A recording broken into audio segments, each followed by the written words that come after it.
छठी कक्षा में मैं सुनीति मिश्रा आपका स्वागत करती हूँ। तो बच्चों, हम लोग पढ़ रहे हैं बाल राम कथा और आज हम पढ़ेंगे उसका बाल राम कथा का 7वां पाठ, सोने का हिरण। सोने का हिरण आपने अभी तक पढ़ा कि मारीच को रावण जबरदस्ती सोने का हिरण बनाकर राम की कुटिया के समीप ले आया और राम उस हिरण के पीछे दौड़ पड़े। अब क्या हुआ देखते हैं। राम को कुटी से निकलते देखकर मायावी हिरण कुलांचे भरने लगा। कुलांचे मतलब खूब उछलने कूदने लगा और जोर जोर से उछलकर दूर भगाने लगा। राम को उसने बहुत छकाया मतलब बहुत ही परेशान किया। झाड़ियों में कभी छिप जाता, कभी भागता।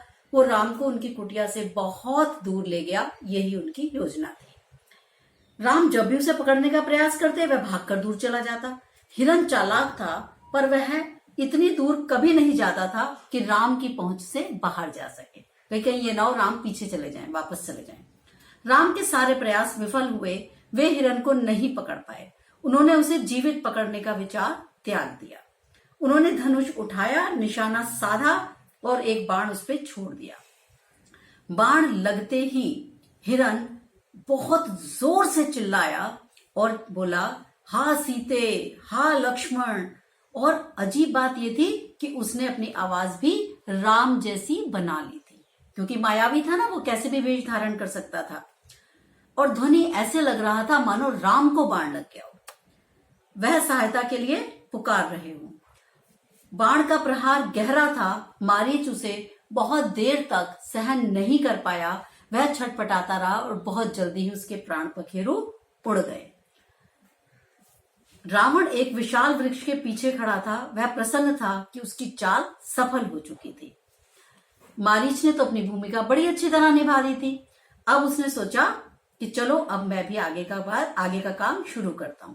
लेकिन उसको अकंपन की बात याद थी कि सीता का हरण हो जाएगा तो राम के प्राण तो स्वयं ही निकल जाएंगे, वह इतने शक्तिहीन हो जाएंगे। ये सोचकर वो अपने अगले काम की तैयारी में जुट गया। मारीच की पुकार राम ने भी सुनी और वो तुरंत समझ गए कि इस पुकार का उद्देश्य क्या है। मायावी मारीच की पूरी चाल उनके सामने खुल के आ चुकी थी और वो ये भी समझ गए कि इसीलिए ये जो हिरण है मुझे जानबूझकर झोपड़ी से, मेरी कुटिया से बहुत दूर ले आया है। अब वो चाहते थे कि किसी भी तरीके से मैं इसका षड्यंत्र विफल कर दूं, मतलब फेल कर दूं इसको कैसे भी। वह मायावी पुकार सीता और लक्ष्मण ने भी सुनी। लक्ष्मण उसका रहस्य तत्काल समझ गए, जैसे कि राम समझ गए थे। उन्होंने बाण चढ़ाकर धनुष को दृढ़ता से पकड़ लिया, चौकसी बढ़ा दी और वो जानने लगे कि राक्षसों की अब अगली चाल क्या होगी। इसके लिए वो बहुत सतर्क हो गए। उन्हें राम का आदेश भी याद था। सीता वह आवाज सुनकर विचलित हो गई और वो दौड़कर कुटिया के द्वार पे आई। उसने लक्ष्मण से कहा, तुम जल्दी आओ, तुमने सुना जिस दिशा से आवाज आई है उसी ओर लगता है तुम्हारे भाई किसी संकट में पड़ गए हैं। लक्ष्मण ने कहा, आप चिंता मत करो माते, राम संकट में हो ही नहीं सकते।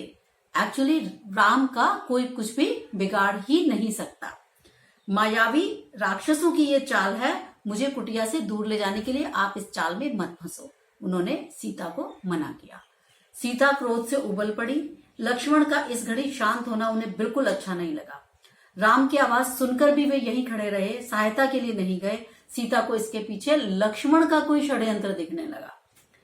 कहते हैं ना, जब विनाश काले विपरीत बुद्धि, मतलब जब हमारा विनाश समीप होता है तब क्या होता है, हमारी बुद्धि विपरीत तरीके से काम करने लगती है, तो सही काम नहीं करती। तो क्योंकि सीता ने समझा ही नहीं इस बात को, कहाँ वो उनका इतना प्रिय देवर था लक्ष्मण, छोटे भाई जैसा, पर उन्होंने उनकी बात ना सुनकर क्या समझा कि नहीं, सिर्फ अपनी, पहले हिरण के पीछे भेजना राम को, जबरदस्त जबरन राम को वहां भेजा।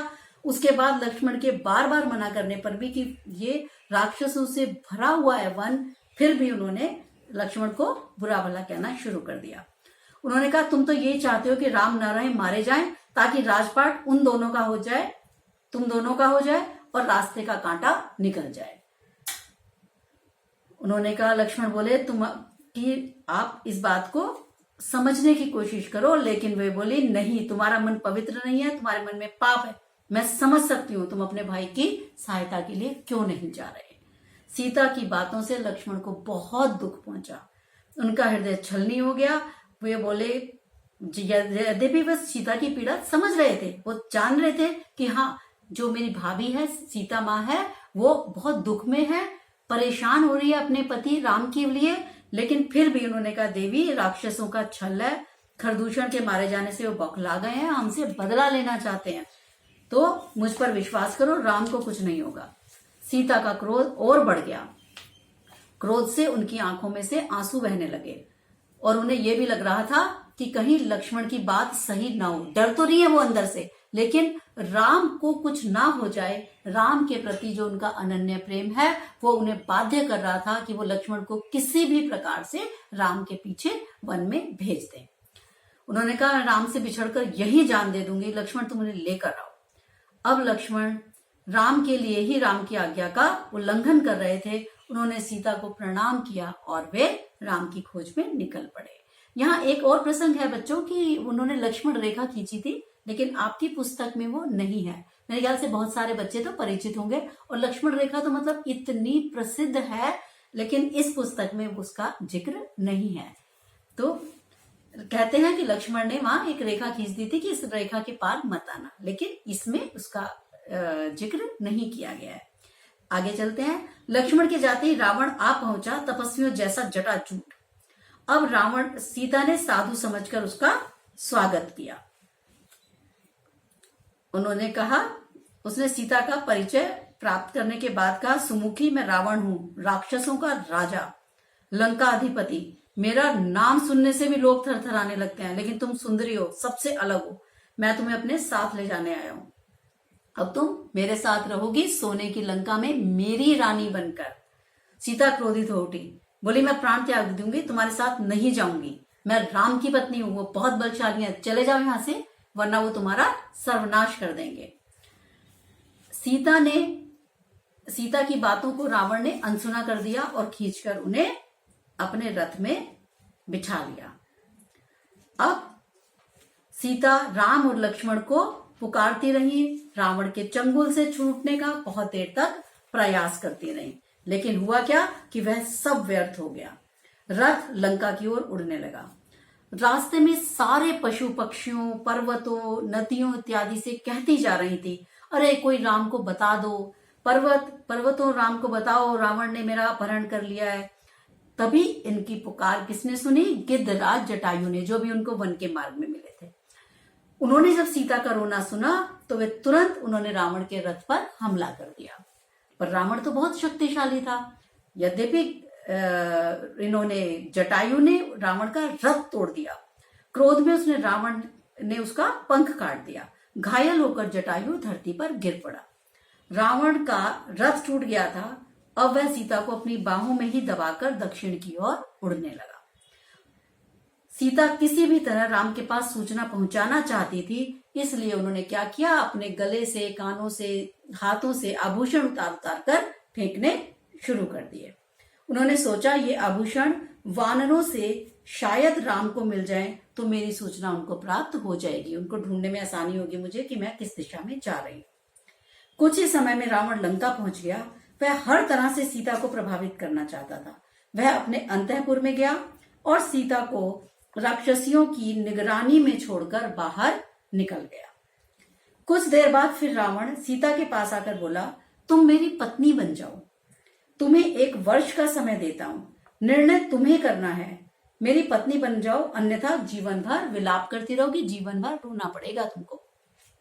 सीता बार बार रावण को धिक्कारती रही और कहती रही, तू राम के बल को नहीं जानता, तुझे वे अपनी दृष्टि से जला के राख कर देंगे, तेरा सारा वैभव मेरे लिए निरर्थक है, तूने महापाप किया है। किसी पराई स्त्री की तरफ बुरी नजर से देखना हमारे शास्त्रों के मुताबिक बहुत ही क्या है, महापाप है, सबसे बड़ा पाप है। तू राम के बल को नहीं जानता, राम के हाथों तेरा अंत निश्चित है। राम की इतनी अधिक प्रशंसा सुनकर रावण को चिंतित हो गया। उसने तुरंत अपने 8 शक्तिशाली राक्षसों को बुलाया और उन्हें पंचवटी भेजा और कहा कि राम लक्ष्मण पर निगरानी रखो, मौका पड़ते ही, जैसे ही तुम्हें मौका मिल जाए, इन दोनों राजकुमारों को खत्म कर देना, समाप्त कर देना, मार डालना। उधर रावण ने सीता को अंतःपुर से निकालकर अशोक वाटिका में बंदी बना लिया और वहां पर उसने राक्षसियों को यह आदेश दिया था कि सीता को कोई भी शारीरिक कष्ट मत देना, सिर्फ उसके मन को दुख पहुंचाओ, अपमानित करो, जिससे क्या हो, धीरे धीरे करके सीता का आत्मविश्वास टूट जाए। मतलब वो रावण ने ये कह रखा था कि रावण मेरी तो प्रशंसा करो, राम की निंदा करो, तो उससे क्या होगा, धीरे धीरे करके सीता का आत्मविश्वास को तोड़ दो। रावण ने सब किया, अपनी ओर से कोई भी कमी नहीं छोड़ी, पर सीता फिर भी राम राम का ही नाम लेती रही। तो ये जो हमारा पाठ था आज का, ये पाठ हमारा सोने का हिरण।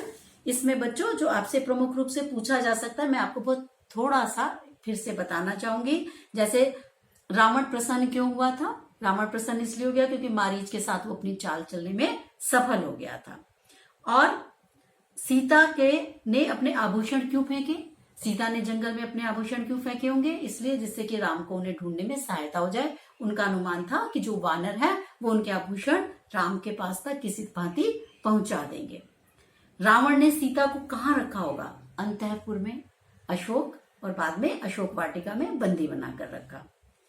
तो इस तरीके से ये जो हमारा पाठ है, ये हमारा पाठ पूरा होता है, पूर्ण हुआ। अगले पाठ के लिए हम लोग फिर मिलते हैं आपसे। अगला पाठ है हमारा 8वां, सीता की खोज। तब तक के लिए बच्चों मुझे आज्ञा दीजिए। नमस्कार।